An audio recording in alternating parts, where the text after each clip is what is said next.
ഈ മാത്രം രാഷ്ട്രീയ ആരോപണത്തിനപ്പുറത്ത് ഇത്തരത്തിൽ അവർ ഭാര്യ പോലീസിനെ ബന്ധപ്പെടാൻ ശ്രമിക്കുന്നു, 112ലേക്ക് വിളിക്കുന്നു. പക്ഷേ ആ സമയത്ത് പോലും തടഞ്ഞു വയ്ക്കുന്നു, മർദ്ദിക്കാൻ ശ്രമിക്കുന്നു. അങ്ങനെ ഗുരുതരമായ ആരോപണങ്ങൾ അങ്ങനെ പോലീസ് ഇപ്പോൾ ഈ സംഭവം നടന്നിട്ട് 3 ദിവസമായി. അതുമായി ബന്ധപ്പെട്ട ഒരു തരത്തിലുള്ള നടപടിയും ഒന്നും ഉണ്ടായിട്ടില്ല എന്നാണ് മറ്റൊരു കാര്യം. അല്ല, തീർച്ചയായിട്ടും അതൊക്കെ പോലീസ് പരിശോധിക്കേണ്ട കാര്യമാണ്. ഇതിനെല്ലാത്തിനും ഒരു എനിക്ക് തമാശ തോന്നുന്നത്, സോളാറിൻ്റെ പേരിൽ ഒരു ജുഡീഷ്യൽ കമ്മീഷൻ വെച്ചു, ഒരു മുഖ്യമന്ത്രിയെ ചോദ്യം ചെയ്തു, അവസാനം എന്തായി? ഒന്നുമില്ലാത്തൊരു കേസിന്. അപ്പം ഇതിനെന്താണ് CPM നിലപാട്? അതാണ് ഞാൻ അറിയാൻ ആഗ്രഹിക്കുന്നത്. എനിക്ക് കൗതുകമുള്ളത് CPM നിലപാടെന്താണ്, മുഖ്യമന്ത്രിയുടെ നിലപാടെന്താണ്?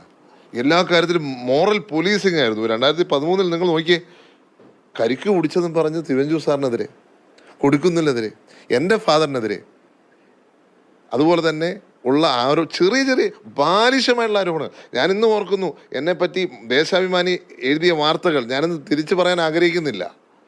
എന്താണ് ദേശാഭിമാനി നാളെ എഴുതാൻ പോകുന്നത് എനിക്ക് അറിയാൻ ആഗ്രഹിക്കുന്നു. ഇത്രയധികം വേട്ടയാടിയിട്ടും അതുമായി ബന്ധപ്പെട്ട് വേറെ ഒന്നും പറയുന്നില്ല. ഇല്ല, ഞാൻ എൻ്റെ ഞാൻ ഇപ്പം ഞങ്ങളുടെയൊക്കെ സംസ്കാരം അതാണ്. ഞങ്ങൾ ആരെപ്പറ്റി മോശം പറയാൻ ഞാൻ എൻ്റെ ജീവിതത്തിൽ ആരെപ്പറ്റി മോശം പറഞ്ഞിട്ടില്ല, പറയാൻ ആഗ്രഹിക്കുന്നുമില്ല. ഇപ്പം ഞാനൊരാളെ ജഡ്ജ് ചെയ്യാനുമില്ല.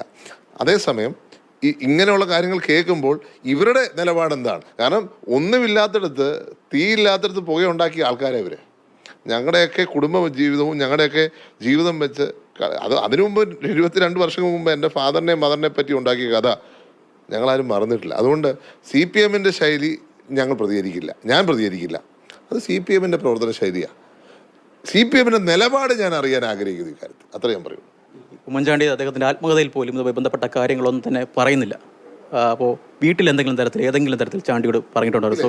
ഞാൻ പറഞ്ഞു, അദ്ദേഹം ഗണേഷ് കുമാറിനെ കുറിച്ച് എൻ്റെ അടുത്തൊരു വാക്ക് പറഞ്ഞിട്ടില്ല, ഒരു വാക്ക് പോലും പറഞ്ഞിട്ടില്ല, ഇന്ന് വരെ കുറ്റപ്പെടുത്തി പറഞ്ഞിട്ടില്ല. അപ്പം ഞാനായിട്ട് ഇതിലെല്ലാം പിന്നിൽ ഗണേഷാണ് എന്ന് എൻ്റെ അടുത്ത് പറഞ്ഞിട്ടില്ല, ഞങ്ങൾക്കൊട്ട് അറിയത്തുമില്ല. ഇത് കഥകൾ കേൾക്കുന്നതാണ്. കോടതി തെളിയിക്കട്ടെ, നിയമം തെളിയിക്കട്ടെ. അതിന് അങ്ങനെ ഉണ്ടെങ്കിൽ ഞാൻ അതേപ്പറ്റി ഒരു കമൻറ്റും വ്യക്തിപരമായി പറയില്ല. ഈ ഗൂഢാലോചന പോലർ കേസിൽ നടന്നു എന്ന തരത്തിലുള്ള പലതരത്തിലുള്ള കാര്യങ്ങളൊക്കെ തന്നെ പുറത്ത് വരുന്നു. അല്ല, ഗൂഢാലോചന ഉണ്ട് എന്നുള്ളത് വ്യക്തമാണല്ലോ. അത് തുടക്കം തൊട്ടുണ്ട്. അതിന് പിന്നിൽ ആരായിരിക്കും? ഈ കേസിൻ്റെ തുടക്കം തൊട്ട് ഗൂഢാലോചനയുണ്ട്. ആരാണെന്നുള്ളത് ശരിക്കും പറഞ്ഞാൽ ഒരു കമ്മീഷൻ വെക്കുകയാണ് വേണ്ടത്. വീണ്ടും ഒരു കമ്മീഷൻ വെക്കുന്നത് പറയുന്നത് ശരിയല്ലെങ്കിൽ പോലും CBIയുടെ റിപ്പോർട്ട് ചർച്ച ചെയ്യാൻ തയ്യാറാവണം. ഇവിടെ നമ്മൾ CBIയുടെ റിപ്പോർട്ട് ഇതുവരെ ചർച്ച ചെയ്തിട്ടുണ്ടോ? ആ ചർച്ച വരേണ്ട തെരഞ്ഞെടുപ്പാണിത്. ഇവിടെ CBIയുടെ റിപ്പോർട്ട് ചർച്ച ചെയ്യണം. അതാണ് എനിക്കുള്ള ഏക ആവശ്യം. CBIയുടെ റിപ്പോർട്ടിൽ പല കാര്യങ്ങളും ഉണ്ട്, അത് നിങ്ങളെടുത്ത് പരിശോധിക്കണം. എന്തൊക്കെയാണ് നടന്നിട്ടുള്ളതെന്ന് അതിനകത്തുണ്ട്. അപ്പോൾ കേരള സമൂഹം, ഞാനായിട്ട് പറയുന്നില്ല, മനസ്സിലാക്കും കാര്യം എന്തായാലും. ഗൂഢാലോചന ഉൾപ്പെടെ ഉണ്ട്, എല്ലാം ഉണ്ട്. ഈ കുടുംബത്തെയൊക്കെ തന്നെ ഇത്തരത്തിൽ വേട്ടയാടി കുടുംബത്തെ പോലും ഇല്ലാതാക്കാൻ ശ്രമിച്ചു എന്നൊക്കെ തരത്തിൽ പത്തനാപുരത്ത് നടത്തിയ പ്രസംഗമൊക്കെ ഓർമ്മയുണ്ട്. പക്ഷെ അതിനുശേഷം ഗണേഷ് ഉന്നയിച്ച ആരോപണം എന്ന് പറയുന്നത് അദ്ദേഹത്തിന്റെ കുടുംബത്തെ ഇല്ലാതാക്കാൻ ശ്രമിച്ചത് ഉമ്മൻചാണ്ടി എന്നാണ്. അദ്ദേഹത്തിന്റെ മനസ്സാക്ഷിയോട് ചോദിക്കട്ടെ. ഞാനും പറഞ്ഞു, അന്നും പറഞ്ഞു, ഇന്നും പറയുന്നത് അദ്ദേഹത്തിന് എന്തെങ്കിലും തെറ്റിദ്ധാരണ ഉണ്ടെങ്കിൽ അദ്ദേഹത്തിന്റെ മനസ്സാക്ഷിയോട് ചോദിക്കട്ടെ. മനസ്സാക്ഷി പറഞ്ഞോളൂ എന്താണ് സത്യം എന്നുള്ളത്. കാരണം എനിക്കറിയാവുന്ന കാര്യമാണ്. എന്തുമാത്രം ശ്രമിച്ചു ആ കുടുംബത്തെ യോജിപ്പിക്കുവാൻ, എന്തുമാത്രം ശ്രമിച്ചു ആ പ്രശ്നം ഒന്ന് സോൾവ് ചെയ്യാൻ. കാരണം ഫാമിലി ഇഷ്യൂ ആയതുകൊണ്ട് അദ്ദേഹം ശ്രമിച്ചത്. അതൊക്കെ അദ്ദേഹം പറയുന്നത് ശരിയല്ല എന്ന് തന്നെ പറയേണ്ടി വരും.